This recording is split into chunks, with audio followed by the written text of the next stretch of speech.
Muchas gracias, senador presidente. Fíjense que hace un momento la senadora Dolores Padierna citó a Adolfo López Mateos y en la voz de su conciencia, que entiendo es Twitter, el senador Lozano dijo que le llamó la atención que citara a Adolfo López Mateos, y por eso yo también lo quiero citar del mismo texto en el acto de la nacionalización de la industria eléctrica en septiembre 27 de 1960. López Mateos, presidente de México, presidente del PRI, dijo: pueblo de México, les devuelvo la energía eléctrica, que es de exclusiva propiedad de la nación. Pero no se confíen, en años futuros, algunos malos mexicanos, identificados con las peores causas del país, intentarán por medios sutiles entregar de nuevo el petróleo y nuestros recursos a los inversionistas extranjeros. Yo les pregunto si les conocía algo o les hablaba al tanteo. Yo quisiera decir que seguramente ustedes conocen aquel dicho popular que dice que nunca se mintió más que antes de una elección, durante la guerra y después de una salida a pescar. Yo creo que vamos a tener que actualizar ese dicho, porque me parece que nunca se ha mentido tantas veces, con tantas voces distintas, de manera tan seguida, en un espacio de tiempo tan corto, como en esta discusión de la reforma energética. Y si no, veamos algunos ejemplos, y ojalá algunos de los senadores puedan venir aquí a refutar si no es así. Que con esta reforma terminan los gasolinazos y bajará el precio de los combustibles. Falso. Que con la reforma energética a cada familia mexicana le va a llegar su recibo de luz más barato. Falso. Que con esta reforma el cilindro de gas de la casa sería mucho más económico. Falso. Que gracias a la reforma energética vamos a solucionar nuestros problemas atávicos en educación, en salud y en empleo. Falso. Aquí, compañeras y compañeros senadores, los invito a que vengan a esta tribuna a decir una cosa muy clara. No a citar a los spots, no a decir las promesas. Fíjense, ayer la senadora Arely Gómez y yo teníamos una conversación sobre todo lo que va a traer la nueva ley de transparencia. Y les digo una cosa de manera muy honesta: a la senadora Arely yo sí le creo. Pero de repente escucho a otros senadores que dicen que toda la transición energética hacia renovables también ahí viene. Pero eso yo sí no les creo. Hay otros que dicen que en la ley de toda la industria va a venir muy específico en el tema del fondo, va a venir ahí cómo va a establecerse los compromisos sociales. A esos no les creo. Ya la leímos y no viene, no dice absolutamente nada. Por eso yo los invito nuevamente a que nos diga una cosa: ¿en qué artículos, no en qué spots, en qué artículos de las leyes está el compromiso explícito de vincular la renta petrolera con inversión en salud, en seguridad pública o en educación, como lo hacen otros países? Brasil y Noruega, los típicos y multicitados en esta tribuna. Se podría poner en la ley, podría estar establecido otra vez, no como una promesa, no como un objetivo nebuloso que quizá lleguemos a alcanzar si tenemos más recursos para el Estado. Ese es el problema de esta ley. Por eso yo he venido y seguiré planteándoles reforma energética. ¿Para qué? Una cosa son los compromisos firmados, otra cosa son las promesas, otra cosa son las esperanzas y otra cosa es la ley, y en la ley no lo dice. Entonces yo les sigo preguntando: ¿cuánto de la renta petrolera que dicen aumentará está comprometido para combatir pobreza? Repito, ¿cuánto de la renta petrolera por ley se va a comprometer para combatir pobreza? Van a decir que va a ser en el momento en el que se establezcan las políticas públicas. Bueno, eso también podría estar establecido por ley. ¿Qué porcentaje de los ingresos de esta reforma va a ir a educación? ¿Qué porcentaje va a ir a seguridad pública? ¿Qué porcentaje va a ir a proyectos productivos para el campo?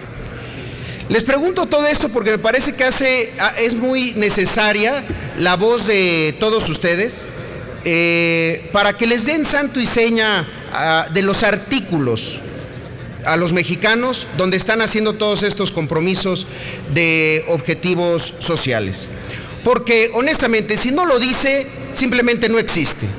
Si no está por escrito, son promesas. Y a las promesas, ustedes lo saben, se las lleva el viento. Y lo digo con conocimiento de causa. Miren, los senadores de Chiapas sabemos muy bien, porque seguramente muchos de ustedes conocen un documento que en Chiapas es muy popular. Cualquiera que haya vivido en Chiapas toda su vida lo ha tenido alguna vez en sus manos, que es aquel reporte de la Comisión del Río Grijalva.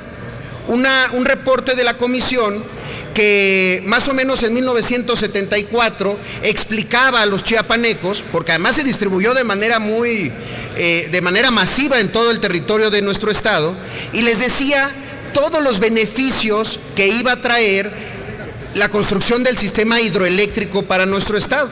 Y ahí decía la Comisión del Grijalva, la generación de empleos en una zona que estaba muy deprimida en términos de empleo, que iba a haber muchos beneficios para el campo del país, que iba a generarse todo un sistema de riego en zonas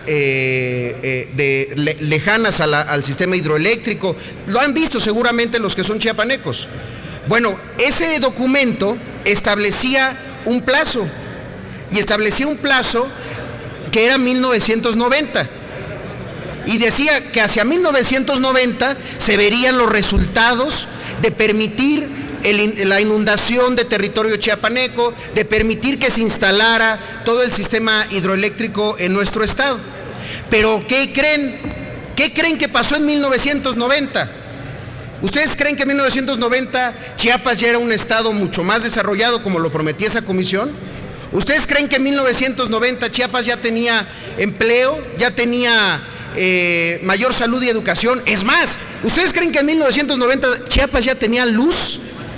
Yo les voy a decir una cosa, no. Entonces, para eso sirven siempre los datos y la memoria numérica de nuestro país. En 1990, Chiapas tenía el primer nivel nacional en grado de marginación, es decir, muy alto. En 1990 éramos el primer lugar de porcentaje de población desnutrida. La población de 15 años y más que seguía sin saber leer y escribir era del 30%, mientras que la media nacional era del 12.6%.